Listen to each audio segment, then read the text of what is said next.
Hello, this is Gary Oates from OnlineTutorship.com. This video tutorial is focusing on domain names and purchasing a domain name within Tailor Brands. Once you've created a logo in Tailor Brands, you'll be in the studio. Here you can select domains. Type in the domain name that you're looking for.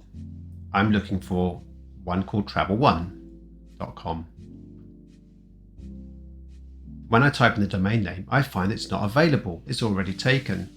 So a lesson's learned really about making sure that your domain name is available. So now I'm looking at sort of variants on the name. So I've got travel1.com. Maybe I'll call it followthesun.com. So it's now travel1 followthesun.com. No surprise, this is now available.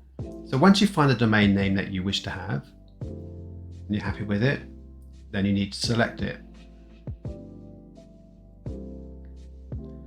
There are a number of pricing in terms of your subscription from 1 year to 5 years. If you're just starting out, choose 1 year, keep your costs down. What you'll find is though these are really competitive prices for a domain name, especially if you're looking to purchase a domain privacy as well, which I would recommend. And these costs, even the renewal costs, stay low year by year, where other sites like GoDaddy and so forth, they hike up their prices year on year. Once you've selected your year and privacy, then you purchase accordingly. Say you already have a domain name and now you want to point that domain name to your new website. Well, you can do that by going into websites and select connect to an external domain. Type in the domain you already have. This one is going to be www.shoppingcartuk. If all good, you should see congratulations. Now click see how you can now point your domain settings to Tailor Brands.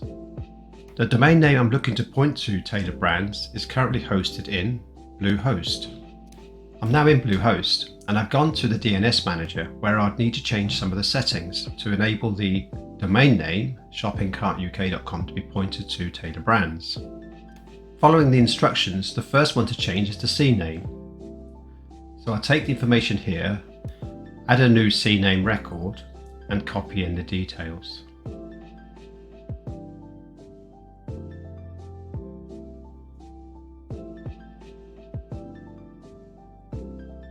And then save it. Next, I now need to create an A record and copy information across. That's what I'll do now. So add a record and then complete the information and save it.